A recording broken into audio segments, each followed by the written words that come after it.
หัวข้อต่อมาก็จะเป็นการแทรกเสียงหรือว่าซาวด์นะครับก็นอกจากที่เราจะแทรกวิดีโอเข้ามาแล้วเราก็สามารถที่จะแทรกเสียงเข้ามาใช้ในการนำเสนอตัวชิ้นงานของเราได้เช่นกันนะครับสำหรับตัวเสียงนี้ก็จะมีลักษณะคล้ายกันกับตัวแทรกวิดีโอซึ่งจะอยู่ในกลุ่มของคำสั่งในส่วนของมีเดียเช่นกันก็วิธีการก็เช่นกันนะครับไปที่เมนู Insert จากนั้นก็เลือกตรง Audio สังเกตดูจะมีลักษณะคล้ายกันก็คือ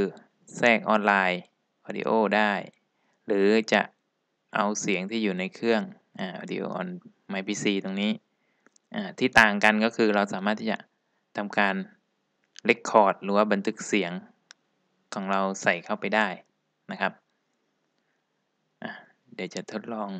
ทำการแทรกจากเสียงที่อยู่ในเครื่องของเรานะครับก็คลิก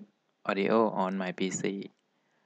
ก็จะขึ้นหน้าต่างให้เราทำการเลือกเสียงในที่นี้ก็จะเลือกเป็นเสียงตัวนี้นะครับก็จะมีเป็นรูปลำโพงโผล่ขึ้นมาเราสามารถที่จะกดเพื่อฟังเสียงได้นะครับ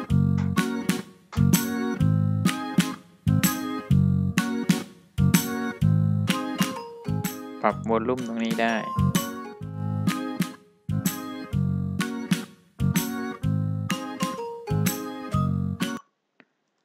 ทีนี้ในส่วนของตัววิดีโอเราก็สามารถที่จะปรับแต่งได้เช่นกันนะครับก็คลิกตัวรูปลำโพงตรงนี้เหมือนกันนะครับก็จะมีแท็บformat กับแท็บ playback ตรงนี้มาให้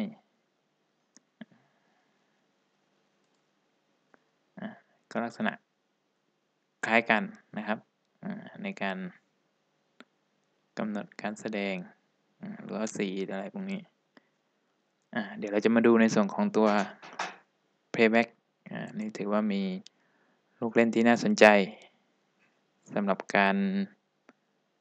ใช้งานในส่วนของตัววัตถุเสียงตรงนี้ก็เราสามารถที่จะตัดได้เช่นกันนะครับก็คลิกเข้าไปก็จะเจอหน้าจอ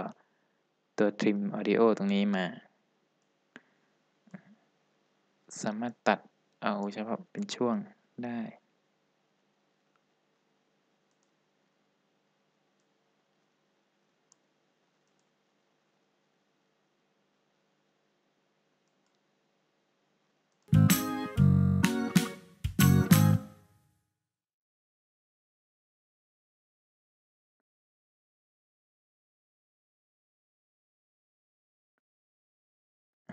นอกจากนั้นแล้วลูกเล่นที่น่าสนใจอีกอย่างหนึ่งก็คือเราสามารถที่จะใช้เสียงตัว Audio ที่เราแทรกเข้ามาตรงนี้ให้มันสามารถที่จะเล่นเป็นพื้นหลังของตัวสไลด์ในตอนที่เรานำเสนอนะครับก็เดี๋ยวจะทดลองกดนำเสนอดูนะครับนี่แบบ no style ก็คือไม่ได้ปรับตั้งค่าอะไรนะครับก็จะมีรูปลำโพงขึ้นมาก็ทำการคลิกเพื่อฟัง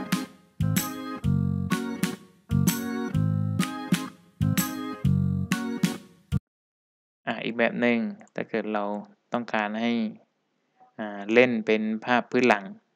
ของสไลด์นี้นะครับก็ทำการคลิกตรง Play in Background ตรงนี้นะครับก็คลิกพอเรานำเสนอปุ๊บสังเกตดูจะไม่มีตัวลำโพงขึ้นมาแต่เสียงก็จะเล่นเป็นภาพพื้นหลังของการนำเสนอนี้ทันทีนี่ก็ถือว่าเป็นลูกเล่นที่น่าสนใจนะครับที่เราสามารถเอามาประยุกต์ใช้ได้ในการนำเสนอของเราส่วนการตั้งค่าอื่นๆนะครับสำหรับตัวเสียงตรงนี้ก็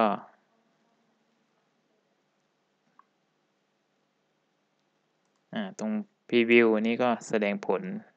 นะครับ แล้วก็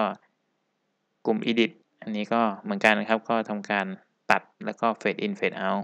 อย่างที่ให้ดูไปตะกี้ ปรับแต่งตรง Audio Option ตรงนี้จะให้มันสตาร์ทแบบออโตเมติกหรือว่าตอนที่เราคลิกนะครับ แล้วก็ให้มันเล่นแบบวนลูปอะไรตรงนี้ สามารถตั้งค่าตรงนี้ได้นะครับ อีกอันหนึ่งก็ Audio Style อย่างที่แสดงให้ดูแล้วตะกี้